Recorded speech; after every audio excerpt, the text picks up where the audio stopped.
Thank you very much, everyone, for taking the time to join us today for this talk.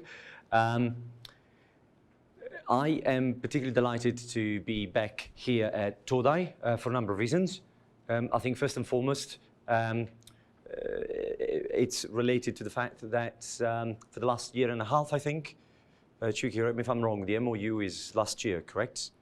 So for the last year and a half, King's College and the University of Tokyo have signed a Memorandum of Understanding, particularly sort of the graduate school here and the School of Security, which is where my department is based, the Department of War Studies, have been working sort of very closely for a number of years, but I was particularly delighted when we managed to upgrade our relationship. And as part of that ongoing intellectual exchange and conversation, I've been particularly blessed to work on a number of projects with different members of faculty here at Todai, and notably with Aoi Sensei.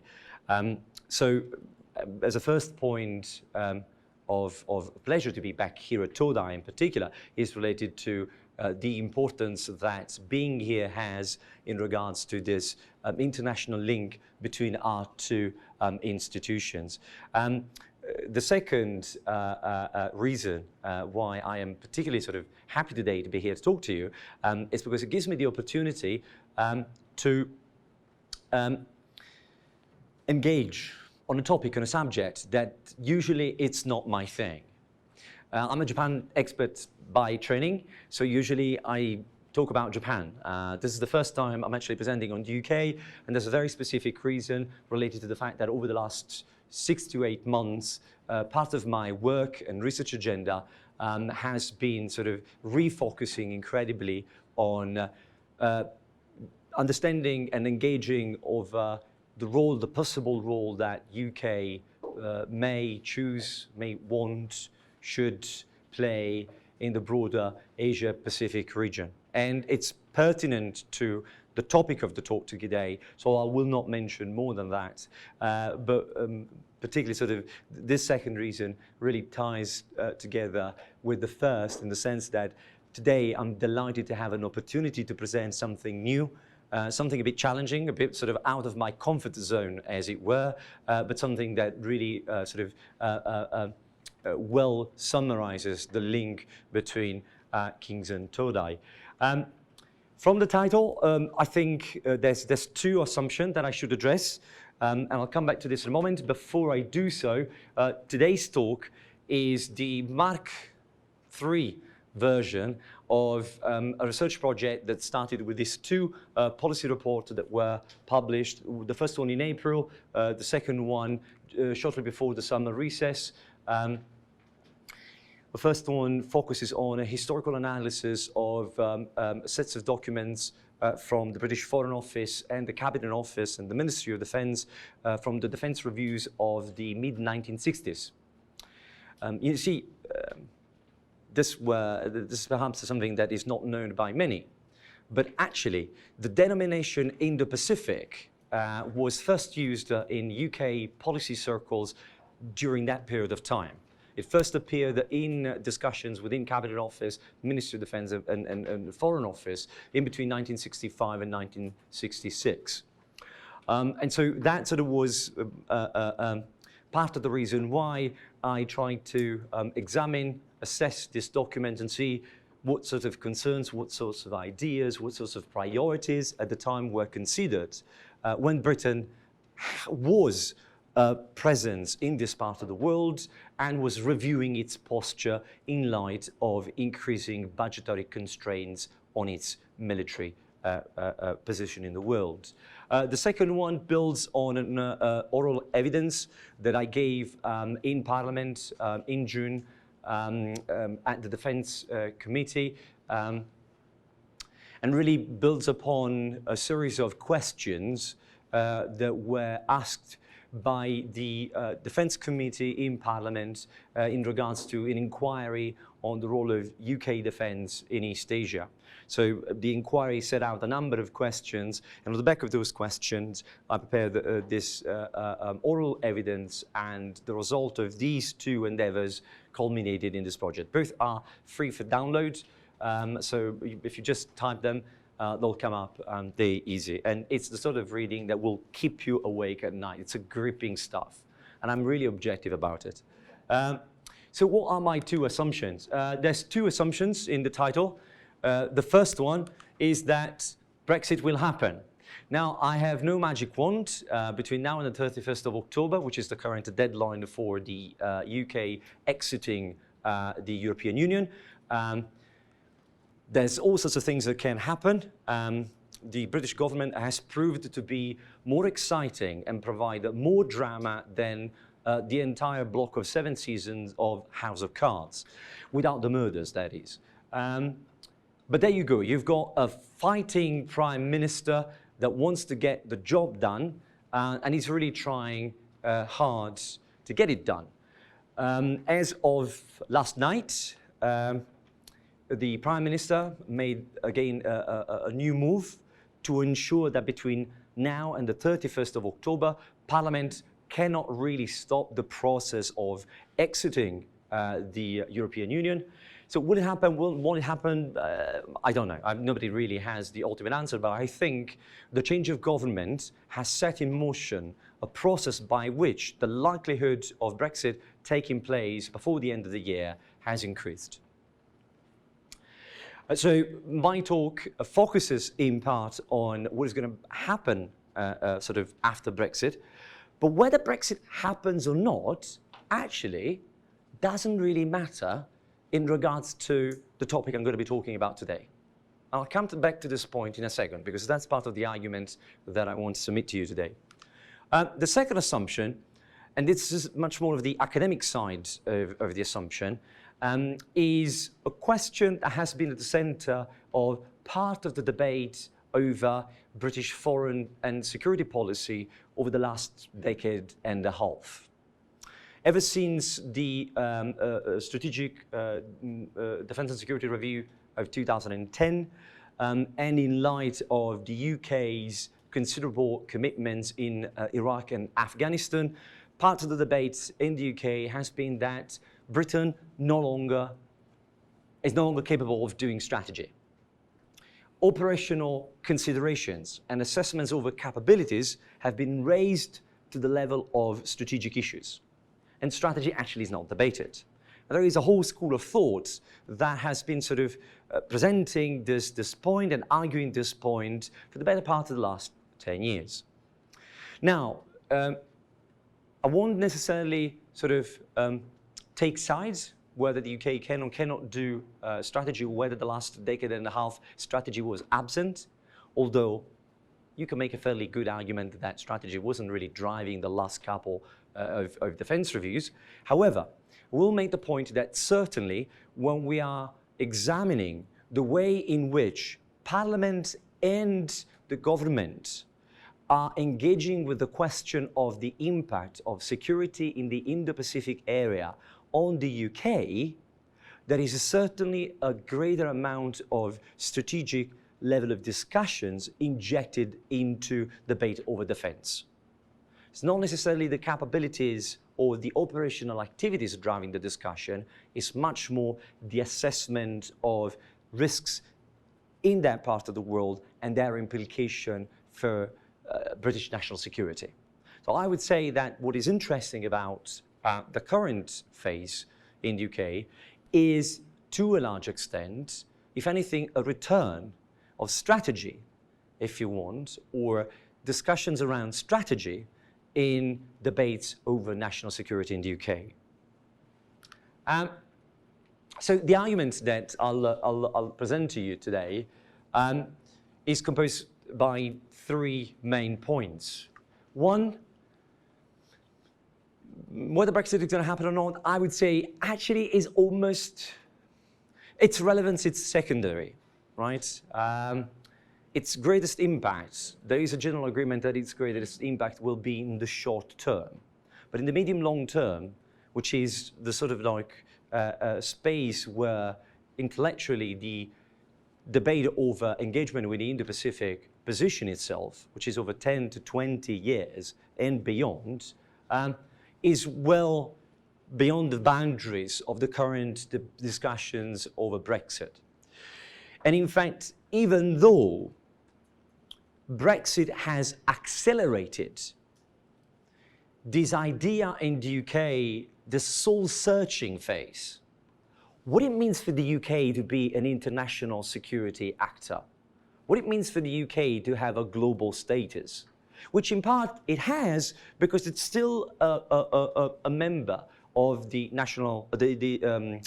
United Nations Security Council, and it's an important player in all sorts of aspects of international affairs. So rather than a question of Brexit being a driver, I would say Brexit should be seen as part of a framework within which the UK is going through some sort of a soul searching in terms of redefining its own understanding of what it means in the 21st century for a state actor like the UK to be a global power. This links to the second point, the one pertaining to strategy. If there is a strategy at all in the current process of sort of discussing and debating relationship with the Asia-Pacific, I think it is a strategy that is highly maritime-centric, and it has among its strongest proponents and sort of thinkers in that regards, officials and professionals operating in circles close to the Royal Navy and part of the Ministry of Defence that feels that UK strategy should go back to its own true nature, being expeditionary, maritime, adaptable, and moving sort of, if you want, towards crisis, rather than being bottled down into a particular, confined into a particular region or aspect of international security. Put it this way, the last two, particularly the 2015 Strategic Defence Review, started to inject some of this thinking, start to sort of lay the foundation for a discussion that went past problems related to NATO, NATO's southern flank, NATO's eastern flank, relationship with the United States, and security problems in the Middle East and in the Gulf State region. The third argument is that if you take these first 2 points, Brexit as a framework of rethinking the role of the UK in the world, and a rethinking that is coming back to a much more Quebecian understanding of British strategy, the third element of the argument is that the real debate in terms of posture and in terms of capabilities required at the moment taking place is what I call a debate over whether the UK should upgrade its profile to resident power in the Indo-Pacific as opposed to pure regular power. And I'll explain what I mean by that in a moment. I have to choose my words very carefully because people have different understanding of these concepts, so sometimes it gets a bit controversial. You know, for example, in the UK, we don't use the word base. We don't have overseas bases. We have forward deployed stationed forces or stationing of forces because of the legacies that sort of come back. So I will explain very specifically what I mean by resident power as opposed to regular power. So let's start with the first thing, the framework. Why Brexit is only an accelerator, if you want, and not a primary driver. Because if you look at the steps undertaken by consecutive British government since the first Cameron administration, actually the process goes a long way back. And it started with this idea of re-engaging with the meaning of the UK going back east of Suez. I think the first sort of signs of this really can be traced back in official speeches given by senior figures within the MOD and the British government as early as 2011, 2012. Now, here's the trick, though, because in the UK, this is the sort of sensitive topic, right? Because the sort of traditional, more sort of Britain is still a global power type of crowds will tell you, but we never left east of Suez. And in a way, that is true, because there were a number of operations and activities and a degree of military presence in the Gulf State region. So technically, that is east of Suez. Very close to it, but it is east of Suez, right? So what really has changed, or what really has happened since the first Cameron administration, is some sort of re-engagement with what it means to be back east of Suez. And what we've observed in the last 10 years is that that meaning has constantly expanded and widened. The way in which the first Cameron administration understood being back east of Suez predominantly focused on the Gulf State region and parts of the Western Indian Ocean, but it wasn't anything beyond that. I think it is really when Boris Johnson became Foreign Secretary that the first references to, well, we're back in the Gulf. In fact, it was when Boris Johnson was Foreign Secretary and Michael Fallon was Defense Secretary that the base in Al Dakam in Oman was finalized and sort of agreed upon. And when Boris Johnson visited the region and talked about it for the first time, started to place that presence not as something that would be used for the UK to engage with security in the Middle East and Gulf State region, but also as a potential launching pad for extending and stretching UK sort of influence with a small I, right, further east into the Indian Ocean and then in Southeast Asia and beyond.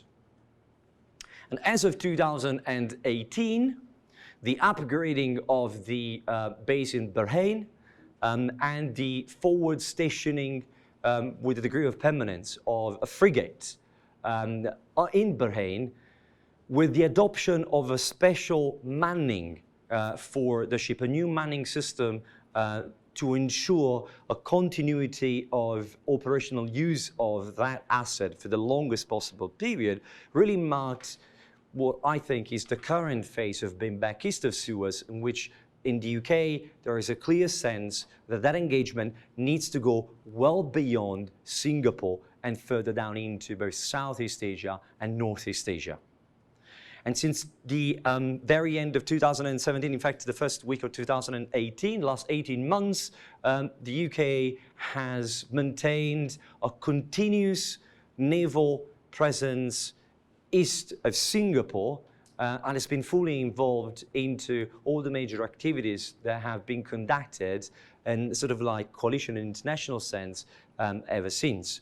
In particular, HMS Sutherland, which is the ship that you can see, the helicopter on the picture. In fact, for those of you who enjoy this kind of things, I'm very proud of that picture, actually. I digged it out. So that's a Japanese destroyer. That's the wildcat of HMS Sutherland. That picture was taken at the beginning of April when HMS Sutherland and the JMSDF were the first two navies to start implementing the UN security resolutions on North Korea. So as a matter of fact, the UK was the first country, together with Japan, to conduct activities related to the implementation of the contents of the resolution. That came after a period of absence of 5 years. So the last 18 months have been particularly important to signal how much that idea of being back east of Suez has widened. So it didn't start in 2018, but that 2018, it's a new phase of a process that I think can be traced back at very least since basically the current sort of stream of consecutive conservative governments. The second element of this framework is that, in a way, is bringing about the question of reviewing the importance of the Indo-Pacific in regards to British national security. I think it's the return of state-on-state competition and the sort of abandoning of terrorism and fighting terrorist groups, particularly sort of in the Middle East, as the single overarching main security challenge that informs British national security. Whilst in the UK, for obvious reason, this sort of intellectual shift has been slower than in, say, for example, in the United States. In fact, it is out of pressure from the United States that consciousness within sort of senior officials, I would say, has increased. But then again, it happened around about the same time of Brexit because President Trump came into power around about the same period of time. But I think if you want, it's a question of two parallel circumstances rather than one being related and linked to the other. And in particular, from a UK perspective, state-on-state competition materializes as a challenge to the international status quo in terms of the rule-based order. Now, rule-based order is sort of like the sort of expression that covers all manners of sins, and it means different things to different people. I would say, at the very least, in the UK, there is overall agreement that certainly this notion applies to the international maritime system, right? The one that allows shipping and trade to move freely without interruption.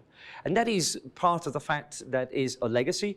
The UK has been at the beginning of the shaping, developing, and creating the rules that pertain to the international maritime order. The UK was a very significant actor in the negotiations of the terms at the third conference for UNCLOS in 1982. The International Maritime Organization has its headquarters in London, and the UK shipping and maritime industry still represents a significantly important sort of sector for the UK as a whole, and an important sign of how the UK remains to present one of the major world maritime powers.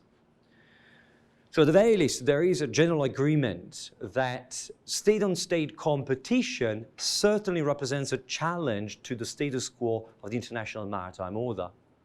And the third point, in terms of the changing framework, is this, what I mentioned earlier on, this idea of the soul-searching phase that came about particularly with the introduction of the Global Britain slogan, which was introduced, but nobody really knew what it meant.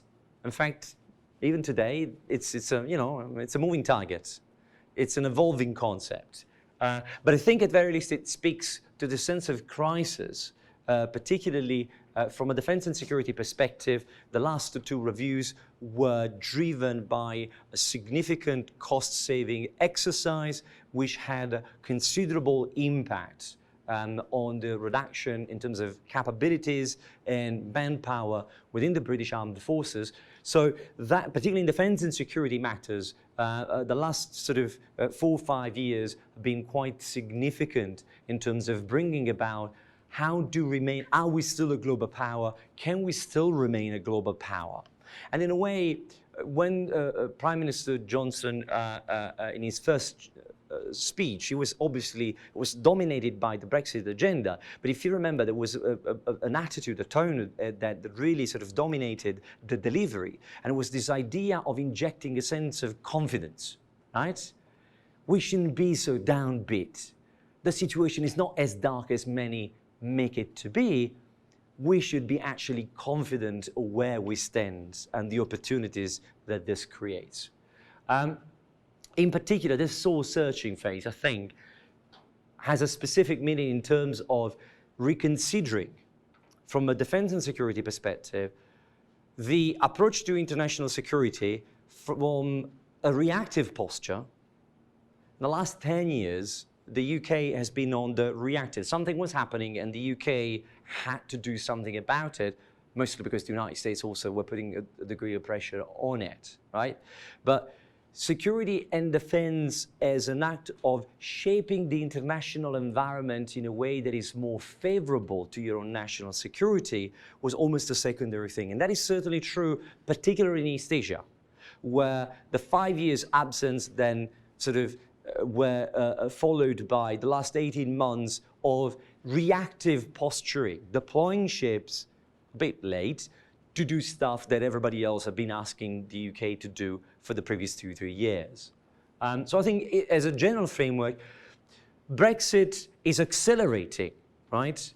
What is a significant, if you want, shift in the way national security is contextualized in the UK, in the way the UK thinks about itself in the international arena, and in a way in which some of the fundamental aspects of stability in international security are being challenged from a UK perspective.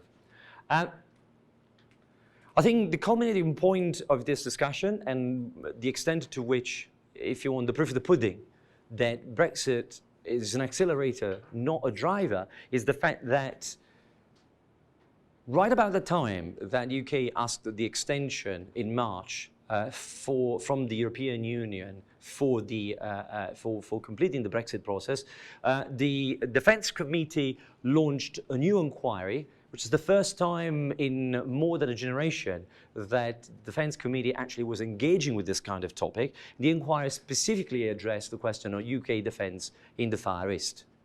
I do apologise for the Far East denomination. In fact, this is one of the first things I challenged in my oral evidence, as in, if you're really thinking you want to be global, right, don't use that. Change it. Because that denomination is charged of a historical meaning that bothers lots of people, particularly in the area where you want to go. So, as a starters, maybe drop that one. But I think to sum up the impact of the framework in terms of providing the raw materials for the debate on defense and security, the meaning of the broader Asia-Pacific region, I think has four sort of elements to it. One, there is a growing understanding, both in the Foreign Office and the Ministry of Defense, which are the leading sort of working level institutions in the UK, right, providing the raw materials for the government to consider policy. I think there is a broad agreement, or certainly there is an overarching understanding that one of the things that defines the Asia-Pacific as a part of the world to engage with in defense and security is the centrality of the maritime space to its geopolitical and security dynamics.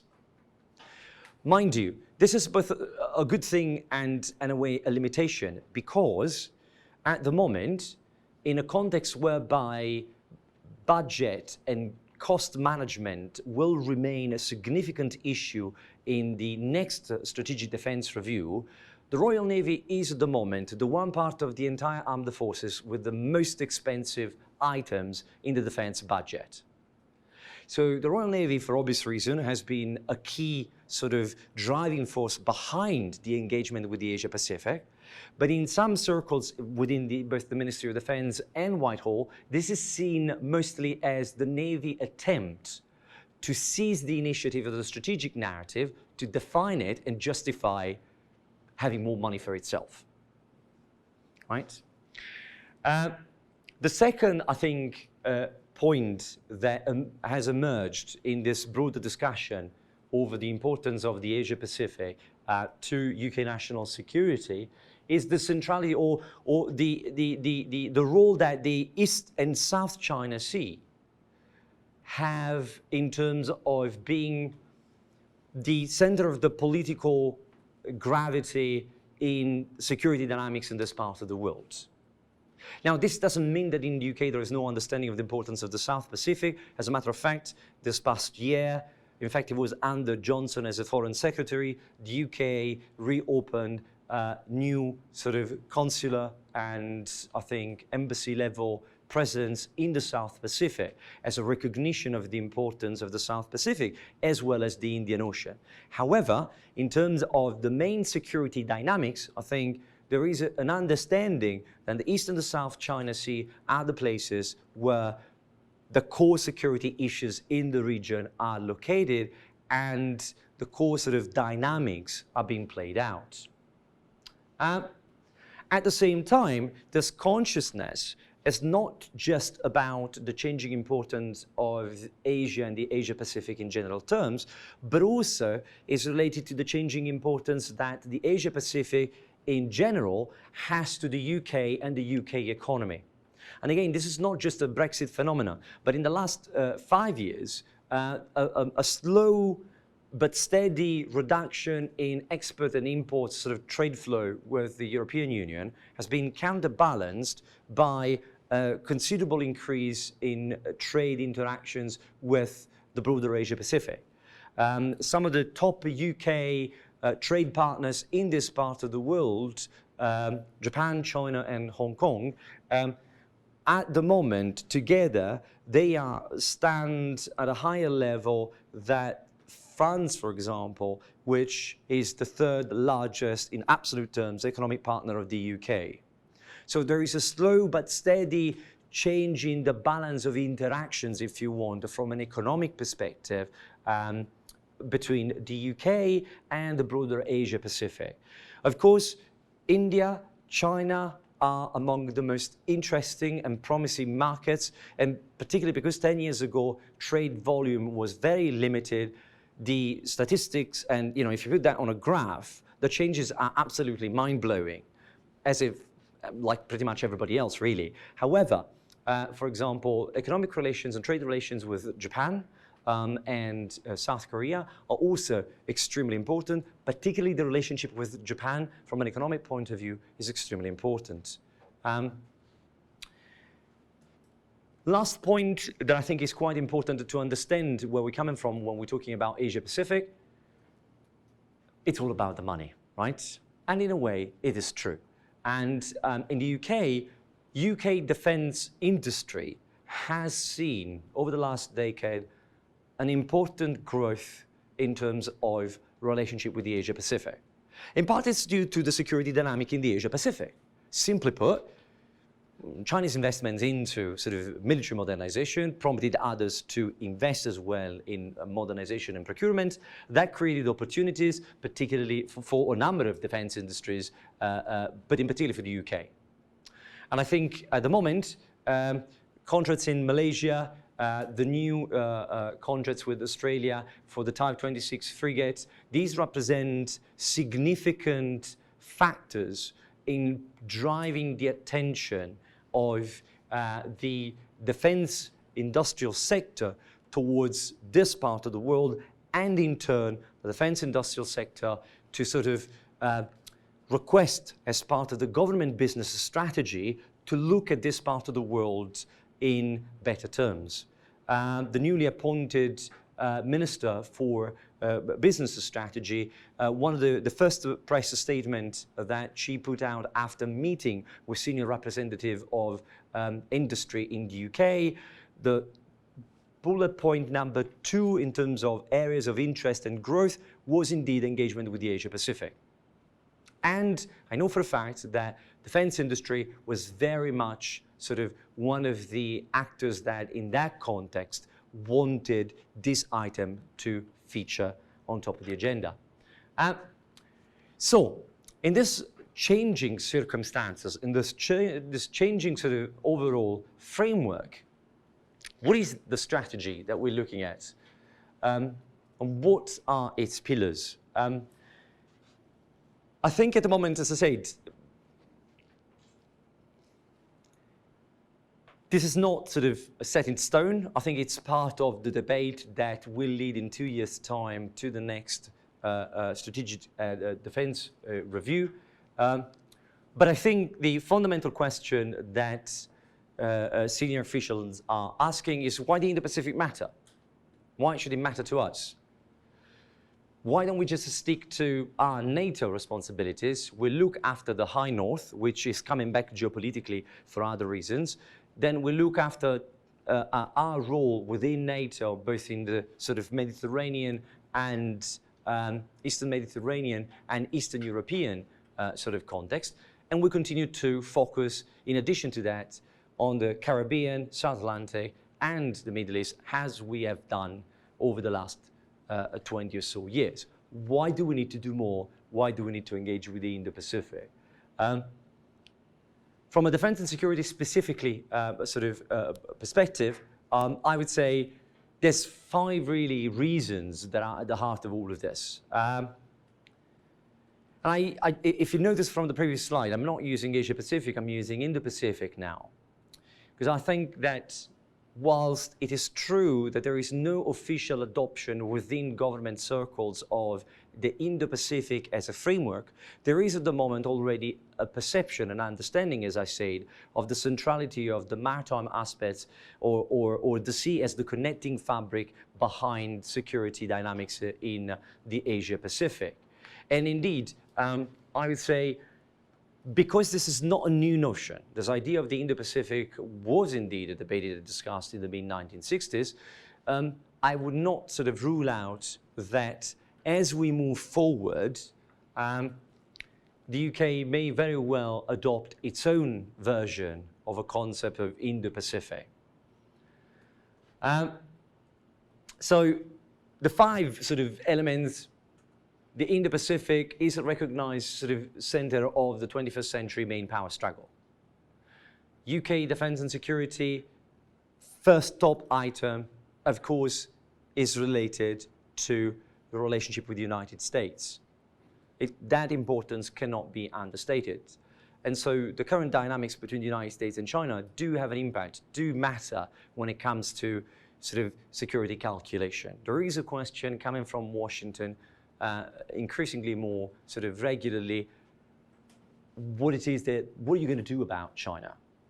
And this is a question that from a UK perspective is not just about the relationship with the United States, but even within the context of the Five Eyes. If you think about it, all the others are exposed directly to the Indo-Pacific, right? Australia, New Zealand, United States, Canada. They all have a Pacific side. They all see this question as a matter of national security. So from a UK perspective, you cannot postpone engaging with this concept. So there is a growing sense that reviewing the next sort of defense posture will have to take into calculation the fact that this part of the world is at the center of the most significant sort of power struggle of the foreseeable future.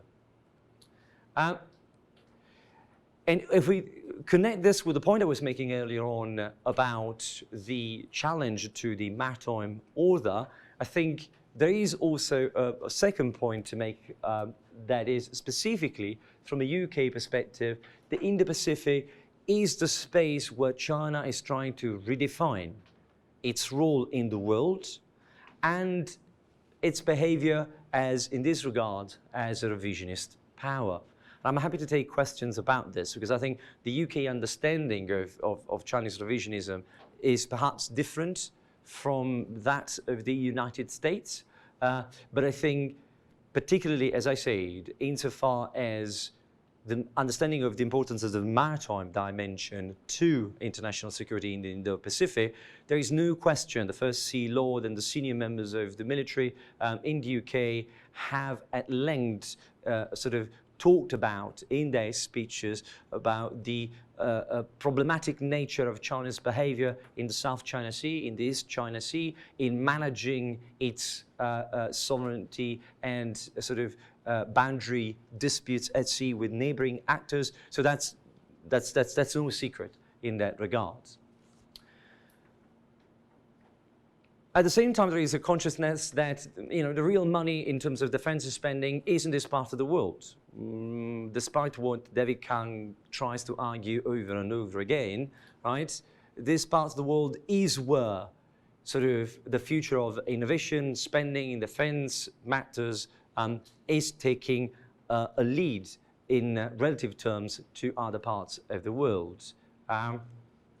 So from a defense perspective, what does that mean? What are the implications for the UK? And this point is important because it also connects to the fifth point, which is this is no longer something that applies to what the changing nature of defense spending in this part of the world has in terms of implication for this part of the world, but also what impact it creates in other parts of the world, most notably the Western Indian Ocean and the Middle East and parts of Africa, where, for example, Chinese activities are growing, are expanding, and I'll come back to this point in a second.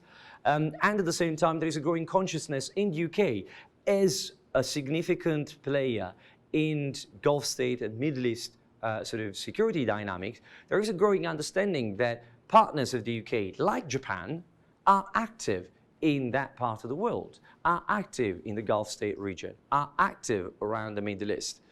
Not merely because of the counter-piracy activity, but on the back of the counter-piracy activity, a country like Japan has been sort of building up its relationship with strategic actors in the region.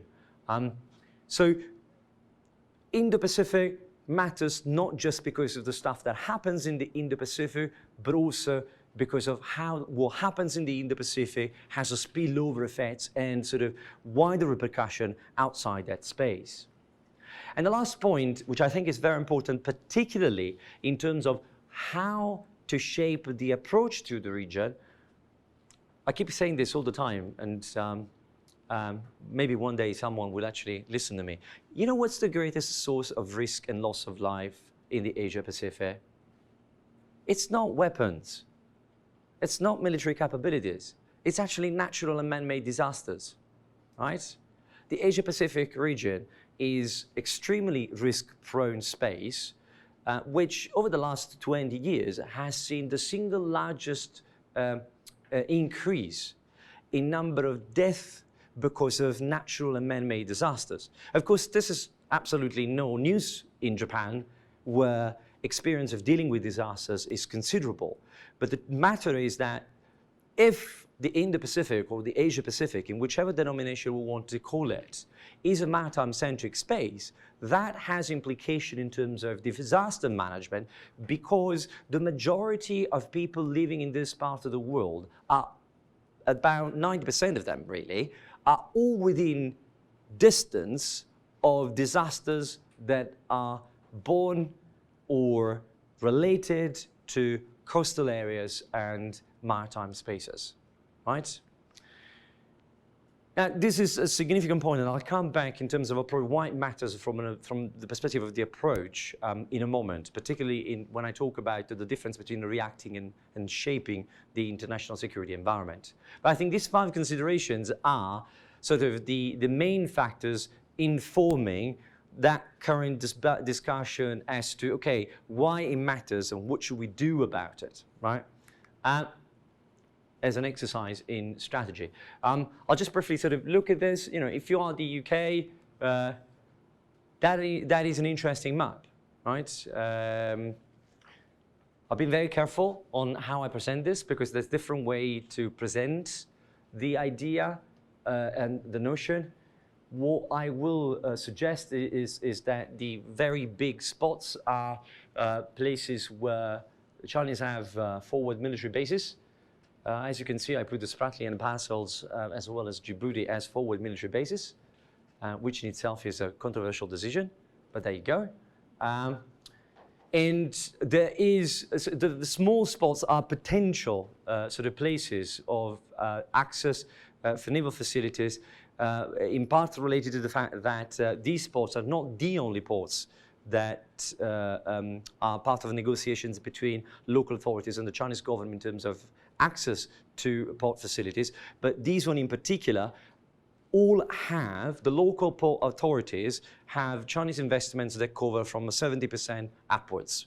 So these are places that are more vulnerable, if you want, to a stronger bargaining position to provide not just commercial access, but actually military access to naval vessels. And from a UK perspective, that is a very interesting picture, because it really follows some sort of a network of bases designed to project influence, at the very least, across areas that are all important, even in the most conservative understanding of national security in the UK. whether it is the Middle East, whether it is Africa, whether it is parts of Southeast Asia, where, for example, the human rights agenda in the UN is very important to the UK, well, the Chinese are pretty much there. Let alone from a purely sort of strategic deterrence point of view, anything operating western side of the Indian Ocean positions Chinese nuclear ballistic submarines within targeting range of any capital in Europe, including London. Right? Of course, I'm not suggesting, because the Chinese have only a second strike capability, obviously, but in terms of projection over the next 20, 30 years, as a nuclear power state, you kind of like have to look at these things, right? You can't really rule it out. And I haven't engaged with the increasing interest that the Chinese have on the North Sea route, which again creates all sorts of interest from a UK perspective. And in particular, it links China to Russia, which in terms of state-on-state competition is the dominant and primary sort of security challenge in the current security debate in the UK. So what should the approach be? I think at the moment, the sort of obvious main points are supporting allies and meeting treaty obligation in that order, partly because the only genuine treaty obligation UK has is related to a Korean War contingency scenario, and even that is not necessarily automatic in terms of deploying forces in Korea. The second is the firepower defense arrangements, which basically requires any party to quickly notify others in terms of something is happening. But there is no sort of built-in requirement, treaty obligation for the UK to actually have any military intervention in this part of the world. However, the existing sort of treaty obligations, for as little as they are, they continue to nurture a degree of expectation in the region that if something happens, the UK will not cut and run, but actually will be engaged, will be sort of there in the discussions.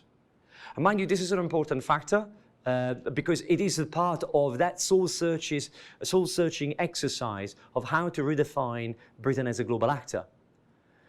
If nobody expects you to be anywhere, right, you don't really have a need to say like, yeah, I'm going to be there, right? But that sense of expectation that still exists provide an opportunity for existing treaty arrangements to be leveraged to increase the profile of the country itself. That is something actually quite unique to the UK at the moment, because despite the limited capabilities, the UK maintains considerable, if you want, connectivity in terms of political and diplomatic network and arrangements of significance with a number of state actors in this part of the world. So that's a resilient, if you want, component of UK security outlook.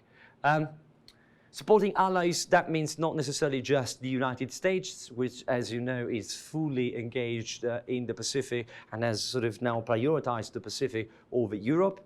But it also means supporting allies, I would say partners rather than allies, countries that traditionally are very close to the UK, and that puts Australia, Japan, South Korea very much at the top priority.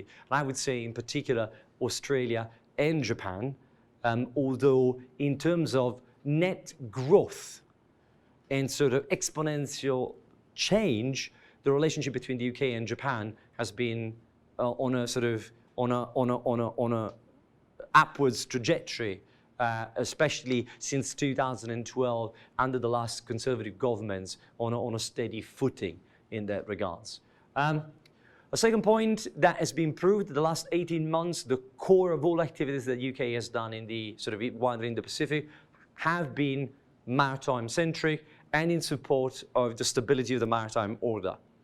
As a matter of fact, as we speak, the crisis in Hormuz presents a very significant dilemma for the UK in terms of specifically this question.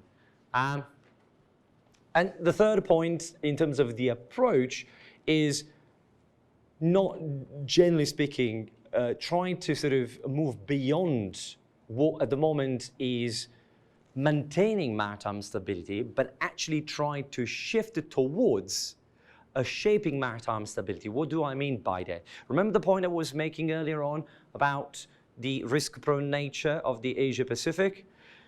Contributing to develop capacity building and the capacity of coastal state actors across the broader Asia-Pacific is an important step towards increasing the resilience and the ability to address this crisis and to develop ways to manage if crises occur, or indeed better sort of try to avoid them in the first place. And that is not just an opportunity from a security perspective because it leads to a more stable environment. It's also an opportunity in terms of how to leverage capacity building and diplomatic interaction as a way also to promote the country as a whole, which is something as a sort of the whole of government approach, something that is well developed within the UK, and over the last sort of few years, a number of steps from the establishment of the National Security Council to the development of a fusion doctrine, a number of steps have been taken in order to reinforce that sort of whole of government approach. And lastly, the UK, I think, is particularly conscious of the fact that it has limited capabilities in terms of its presence and its ability to project power in this part of the world, and therefore there is a growing attention towards the promotion of multilateral security, and in particular multilateral sort of approaches to maritime security. What do I mean by that? It links to supporting allies and partners in many ways, but specifically it is about exploring new ways to allow individual capabilities to be not just capable of working with close partners, but actually to be integrated with close partners in order to magnify the effectiveness of the capability in itself. Best, the simplest example, I always make this point. What is the point of the Queen Elizabeth coming down this part of the world in 2021? Well, as a step in itself, as a first step, perhaps it has limitations, because it would be a big floating box. We're not sure we're going to have the planes, but it's going to be a big floating box. You know, it's a massive target floating around, in a way. However, if you see that as a first step towards the building of an international coalition of willing partners in which that asset becomes part of the task group, which includes Japanese F-35B, French helicopters, Australian escorts, then that changes. The single asset that you have on station in that part of the world becomes part of something bigger, and in itself translates into greater potential effectiveness of the capability in itself. So at the moment there is a massive thinking in terms of how to upgrade this idea of cooperation into military integration. A little bit like Lego blocks, right? You know, like you plug in a piece and you put it somewhere, and then you plug out and you put something else. Interoperability is the closest you get, but interoperability is driven by operational activity. Military integration happens regardless of whether you have an operational activity in itself. So what is the posture that at the moment is debated? And by the way, this is in part is my own reflection. There is nothing really official, although I would say it's fairly solid in terms of the research behind it. If you bring the sort of the changing framework and the sort of the strategic thinking behind it, really there is an opportunity here to consider, particularly if you want to shift from a regular to a resident power status, from a reactive to a shaping sort of posture, you need to upgrade your profile. The deployments of the last 18 months have been really interesting, very important. They prove that if you have a ship and you send it for 6 months out there, it'll do all sorts of things. However, the tear and wear on the assets and the problem in manning crews are considerable. And in the long term, it's just not sustainable. It's not a cost-effective way to be deployed. So if you really care about the Indo-Pacific, if the Indo-Pacific really matters, which seems to be the case at the moment in terms of raising the profile of significance, then the next point is to review whether to upgrade that status to a resident power status. What do I mean by that? Point 2, 3, and 4 are actually about this, right? You become a resident power. Well, one way is to do like the French do. You have territories, but that one is not available. So knock it off the board. Second best, well, a combination of permanent and rotational forward deployed forces. And in particular, within this context, I would say, from a rotational sort of point of view, and in particular sort of in terms of access to support facilities, Japan is an excellent place to consider because of what the UK role is insofar as Korean contingency scenarios are, and obviously as an opportunity to further develop that idea of cooperation towards integration.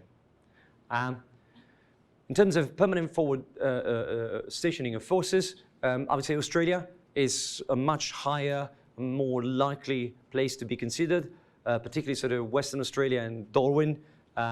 Obviously, for two obvious reasons. One, the Americans are already building a base there for the Marines, and one thing is for sure, when the Americans are there, you're not going to run short on ice cream, Coca-Cola, and all the sorts of stuff that modern people need. So that's good, because the kind of stuff that the UK is not really good at.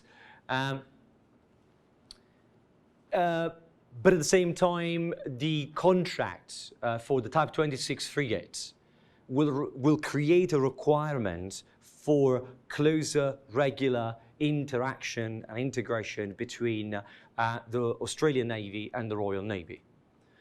So on the back of what at the moment is a defense industry-led activity, I think there is a genuine opportunity there to consider that. Plus, of course, precedents that already exist. Brunei, Singapore, these are all elements that combined together would allow the UK, even with limited capabilities, to actually have a much more resident status and an opportunity to use those capabilities regularly present in this part of the world to develop a portfolio of activities to support a shaping agenda. What I call the establishing of the Indo-Pacific Station, centered on what I think is the ideal sort of point is a discussion that exists at the moment in the MOD and was mentioned by the previous Defense Secretary, well, actually, the previous Defense Secretary, Gavin Williamson, this idea of the littoral strike ship or a cheap and cheerful version of an amphibious ship. And I am on record to have talked about that before him. So he kind of copied me, right? So I want that to be clear. The point about that is that an amphibious ship is, for those of you not familiar with the maritime context, is the Swiss Army knife of a military structure. It does all sorts of things because it has the advantage of being a large, big floating box. Doesn't look great, but it's big. And it can do all sorts of things. And the experience of HMS Albion deployment in the Indo-Pacific, I think, reinforced in a number of ways the difference that that type of capability can make on a shaping strategy. Even that asset with minimal crew provides a basic platform to work with other partners in terms of packages of capabilities that transform that platform into the relevant piece of equipment that you want to address humanitarian assistance and disaster relief operation, maritime security type of operation, from Pacific Partnership to counter-piracy, all sorts of things, including patrolling sea lanes of communication or indeed challenging excessive maritime claims, which is exactly what HMS Albion did in 2018 during its deployment in the South China Sea. And I have a few more details about this if you're interested. And I think within this context, combined to that, there's the idea of developing the capacity to have a better picture building. The experience of the 4 ships that have been deployed in this part of the world over the past year and a half has been absolutely invaluable, because for the first time after 5 years of absence, you have experienced captains and crews who are actually exposed directly to the security dynamic in this part of the world. They actually have their own experience with the Chinese. And mind you, every single British ship deployed in this part of the world had about from 14 to 18 ships tailing them in the East and the South China Sea. So they had a lot of time with the Chinese. It was very cozy, right? Chinese are very hugging. Right? Sometimes they get very close to your ship. But that's because they're nice. They want to be friendly. I'm here, let me hug you. Huh? Totally misunderstood. I'm joking. But so that's something that is very important, because you can only improve the effectiveness of your presence if you build up your ability to have a better overall picture of the dynamics on the ground. So a combination that is cost-effective and affordable, I think, is very much at the heart, or I think is a posture that will make the difference between where we are today and where the UK may want to be, if indeed the Indo-Pacific is to become the important place that at the moment seems to be becoming. But again, in a month's time, we might not have a government anymore, so who knows? What are the conclusions of all of this? Generally speaking, I'd say 4 points. Whether we like it or not, the Indo-Pacific is the place where global Britain lives or dies. Period. There is no other part of the world where the UK is not already engaged, and there is no real, except for the High North, in particular with the sort of opening up of the North Sea route. Outside of that context, but that's not really being global. Honestly, it's a bit like Europe plus, right? But the only part of the world that really will allow the UK to claim that global Britain actually has a meaning is the Indo-Pacific. And the current debate, I think, around Brexit is bringing together that process that lasted for about a decade, right? And is creating the conditions for this concept, this notion, to be to become a reality to an extent. We've got 2 years for the next defense review, so we'll see how things evolve. Perhaps on the positive side is that so much of the big items in the defense budget are related to maritime capabilities that one way or another, this Indo-Pacific thing will happen. To what extent, that's difficult to say. I think the second conclusion is that for the first time in more than a decade, defense debates are back to engage in question of strategy rather than operations. British defense reviews in 2010 and 2015 were mostly about what kind of kit we need in order to fight in Afghanistan. And whatever it is, the last report that we're getting from Afghanistan, that will define everything else. Or addressing terrorism, terrorist groups, and other bits and pieces. The priorities were many, or the items of the security agenda were many, but how they were prioritized was kind of unclear. Right? The British wanted to do everything, but they didn't seem to want to spend the money to do much of anything.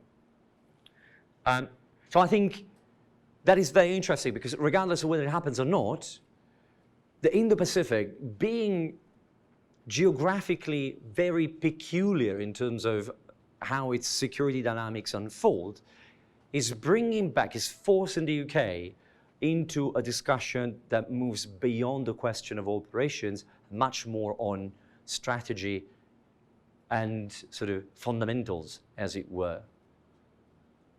A third point is the extent to which post-Brexit strategy will be one of shaping rather than reacting will largely depend on the nature of UK maritime presence in the Indo-Pacific.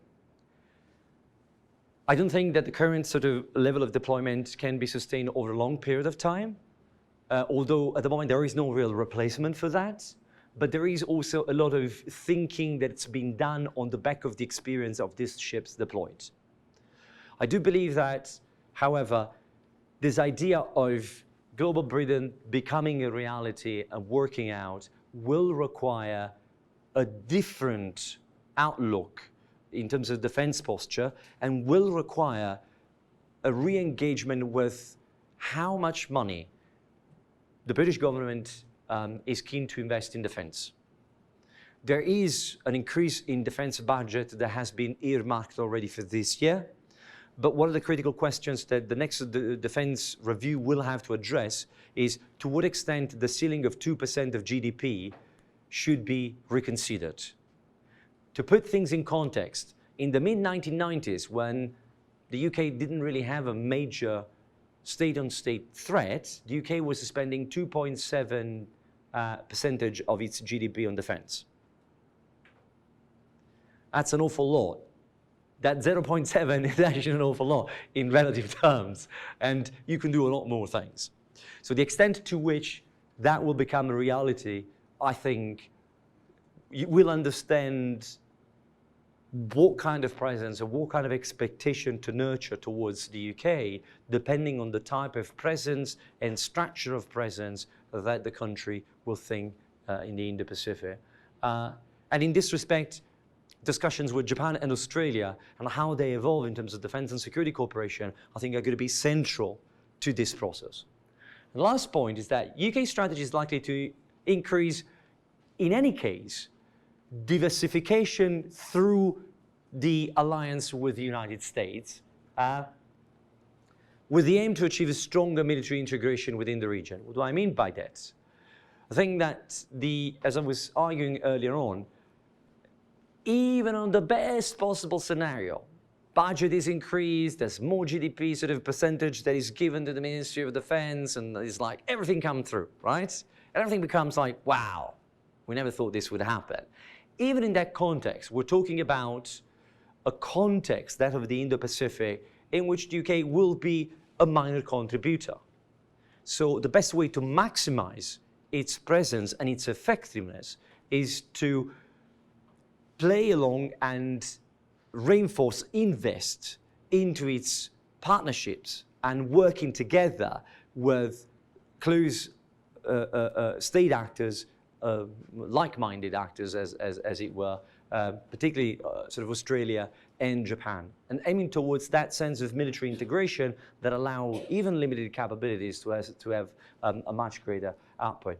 Of course, that seems to be the plan, or that seems to be sort of the sort of things one needs to watch out in order to see where we're going and the extent to which post-Brexit a global Britain will actually materialize. However, as I said, in 3 weeks' time, Parliament will come back and we might not have a government anymore, and everything I've said might just come down to history as absolutely the most fanciful thing you've ever heard in a university class. But on that, I'll leave it for now. Thank you very much for your attention.